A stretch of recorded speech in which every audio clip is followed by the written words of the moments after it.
Good morning, guys. Welcome to Park Plaza, Westminster. I'm happy, I'm healthy, I'm ready to go into battle, and I'm living my dream. You know, I've always, since the age of 10,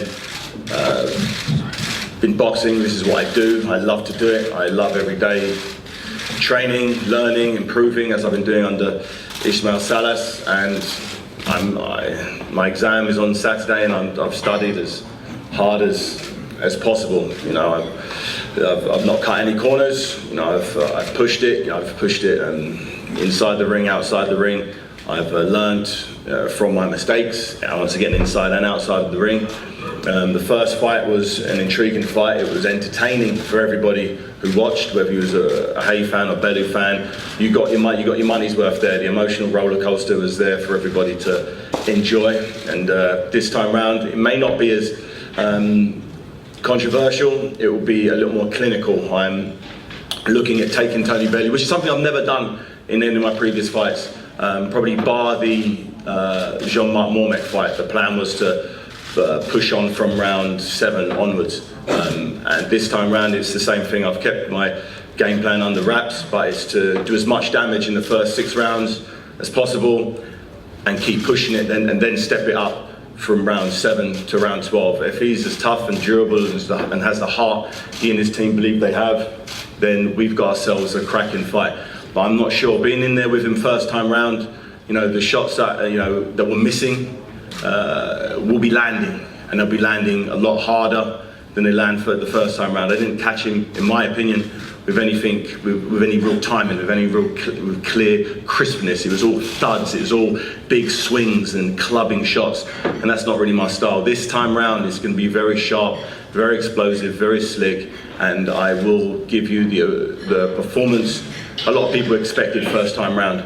You know, so make sure you strap. I don't believe the fight will go early. I don't believe it. Ismail Salas says the first 6 rounds about chopping him down, breaking him up.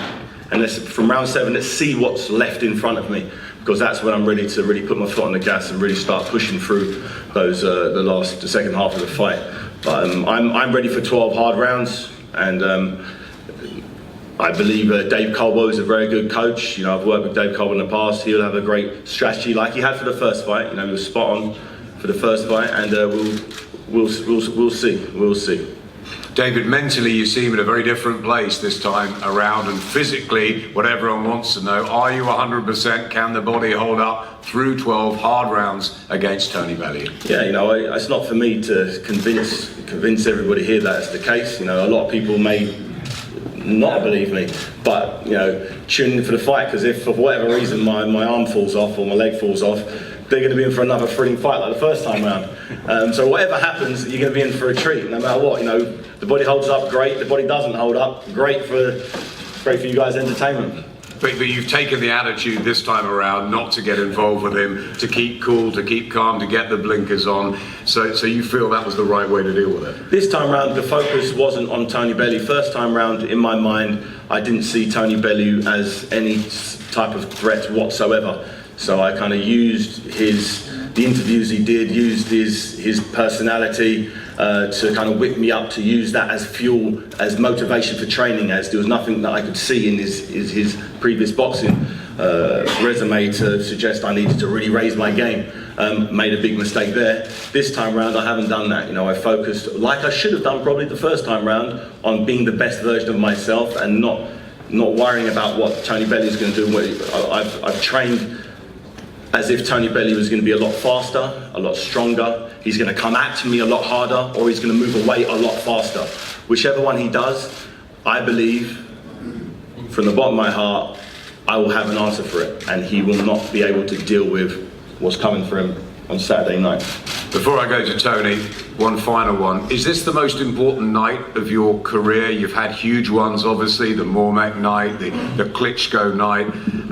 Last time out, you were expected to blow Tony Bellew away. How vital is this in all your career, David? They say in boxing, you're only as good as your last fight, plain and simple. And my last fight was 11-round stoppage loss to Tony Bellew.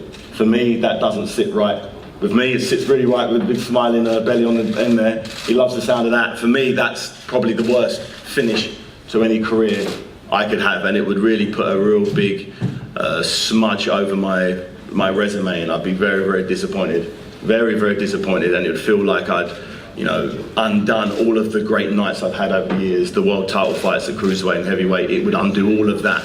So yeah, you're right. This is, everything's on the line. My reputation, my everything. You know, my whole soul is on the line here, and I will not allow Tony Bellew to get the win on Saturday night.